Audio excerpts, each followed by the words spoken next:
है। भगवत गीता कोई मामूली ग्रंथ नहीं है। दुनिया भगवत गीता को मानती है। भगवत गीता श्रेष्ठ तत्वज्ञान है, जिसको परिपूर्ण मानव बनना है, मानवता की सेवा करना है और मानव धर्म का प्रचार करना है, उसे गीता में उपदेश दिया गया है। इसलिए गीता को 5वां वेद कहा गया है हिंदू संस्कृति में, और उसी पे हाथ रख के शपथ ली जाती है इस देश में, क्योंकि गीता श्रेष्ठ तत्वज्ञान है। ऐसे तो ये जयंती सरकारी होनी चाहिए, होंगी, क्योंकि दुनिया को तारने वाला दिन है आज का गीता जयंती। वो श्रेष्ठ तत्व ज्ञान है जो 5,500 साल पहले बता करके एक धर्म युद्ध रचा गया था, और उस धर्म युद्ध में धर्म की विजय हुई थी। उस शौर्य का स्मरण समाज को होना चाहिए। महाभारत 5,500 साल पहले घटी। यह हमारे देश का इतिहास है, ये पुराण नहीं है, यह 100% सच इतिहास है। कौरव पांडव, सज्जन और दुर्जन, देव और असुर, अच्छा और बुरा, सत्य और असत्य, धर्म और अधर्म, ये तो हमारी पहचान है। ये संघर्ष चलते रहा है, चलते रहेगा। इसमें हर बार धर्म जीतेगा, इसका विश्वास दिलाना यानी गीता है। तो गीता किस प्रसंग में कही गई थी भाई? क्या माहौल था उस समय? 5,500 साल पहले भी समाज ऐसा ही था, थोड़ा फार ऐसा ही था। थोड़ा तो आज जैसा है वैसे ही लोग रहते थे उस समय भी। अच्छाई के लिए बोलने वालों की संख्या उस समय भी कम ही थी। अच्छा बोलने का साहस और सत्य बोलने की हिम्मत उस समय भी बहुत कम लोगों में थी। इसलिए महाभारत घटा। महाभारत की कथा तो हम सबने सुनी है। पांडव 5 थे, कौरव 100 थे। कौरव दुष्ट थे, पांडव सज्जन थे। पांडव मानवतावादी थे, कौरव अमानवीय थे, क्रूर थे, राक्षस जैसा बर्ताव करते थे। अपने चचेरे भाइयों को जन्म के साथ ही मरवाने की योजना उन्होंने बनाई थी। ये सारी कथाएं महाभारत में है, क्योंकि पांडव सत्य के मार्ग पर चलने वाले धर्म के पक्षधर थे, और इसलिए उनको समाप्त करने की कोशिश बचपन से ही कौरवों ने की। कोई दूसरा शत्रु नहीं था, घर में ही शत्रु बैठे थे, और बचपन से उनको मारने की कोशिश की गई। उनका राज्य छीना गया। फिर वो दाव रचकर वहां भी कुटिलता के साथ उन्हें वनवास में भेज दिया गया। वहां भी वो सुख से ना रहे, इसका बंदोबस्त कौरवों ने कर रखा था। वहां भी उनको बहुत सारी तकलीफ दी कौरवों ने। सच्चाई के मार्ग पर चलते चलते कितनी तकलीफें सहनी पड़ती है, इसलिए पांडवों का उदाहरण है। इतना अच्छा वो जी रहे थे, सब उन्होंने स्वीकार कर लिया था सत्य। फिर भी उन 5 लोगों को षड्यंत्र रचकर जलाने की भी कोशिश हुई लाक्षागृह के अंदर, कि पांडवों का नाम ही ना बचे, सच्चाई नहीं बचनी चाहिए। ये भी प्रयास हुआ, मगर ये सारे प्रयासों के बावजूद पांडव खड़े रहे। और वो तो मानवतावादी थे, समझौते वाले थे, क्योंकि हिंदू ही थे। दुनिया में समझौता हिंदुओं के अलावा और कौन कर सकता है भाई? यही तो एक समाज है जिसने दुनिया को उपकृत किया है अपने उपकारों से। ये दुनिया जो खड़ी है हमारे बलबूते पे खड़ी है। बेचारों ने हमें लूटने की कितनी कोशिश की भाई। जिस देश में हमारा जन्म हुआ है उस देश को 2000 साल तक लूटने की कोशिश हुई, क्योंकि यहाँ बहुत कुछ था। जहां कुछ नहीं रहता वहां कोई नहीं जाता। विरोधक वही पनपते हैं जहां ताकत होती है, जहां दमखम होता है। तो विरोध तो तब भी था। सारी दुनिया आई यहाँ भिखारी बनकर।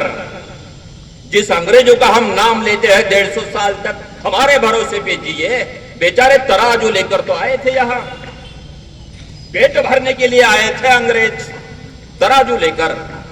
और हमारा संस्कृति है हिंदुओं की, अतिथि देवो भव। हमारे सामने तो कोई दोपहर के समय अनजान भी व्यक्ति आ गया तो हिंदू कहता है भैया खा ले, तेरी भूख मिटा ले। ये हिंदुत्व की पहचान है। अंग्रेजों भी को हमने रखा कि आओ करो व्यापार, तो उन्होंने व्यापार के साथ षड्यंत्र किया, भोले भाले जनता को फिर से गुलाम बनाया, कंपनी राज किया।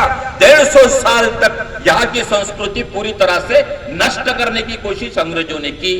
उसके पहले 800 साल तक मुगलों ने की। यहाँ के 3,500 से ज्यादा सांस्कृतिक केंद्र और इस समाज की संस्कार केंद्रों का विध्वंस हुआ। वो सोचते थे कि जैसी दुनिया है वैसा ही भारत है। दुनिया में किसी देश में इतने सालों तक कोई आक्रमण नहीं टिका, और जहां जाए या आक्रांता गए, फिर वो मुगल हो या अंग्रेज, उस देश की संस्कृति नष्ट हो चुकी है। मगर ये हिंदुस्तान है, ये मिटने वाला तो है नहीं। और इसलिए जिन्होंने हमले किए उनको लिखना पड़ा। कि यूनान मिस्र रोमा सब मिट गए जहां से, कुछ बात है कि हस्ती मिटती नहीं हमारी। यह हस्ती मिटने वाली तो है नहीं, इसलिए बेचारों ने आए, खाया, लूटा, जितना ले जा सकते थे उतना ले गए, किंतु हम बचे, और सिर्फ बचे नहीं, हम बचाएंगे, इतनी ताकत तो हम रखते हैं। इसी का नाम हिंदुत्व है। तो पांडवों के साथ इतना अत्याचार होने के बाद जब पांडव अपने राज्य में लौटे, तब उन्होंने बहुत छोटी सी मांग की, अधर्म क्या होता है जान लो और धर्म क्या होता है ये भी जान लो। पांडवों ने इतना कहा कि भाई हम भी क्षत्रिय है, हमारा भी राज्य है, हमको 5 गांव तो दे दो। उस वक्त दुर्योधन ने क्या कहा?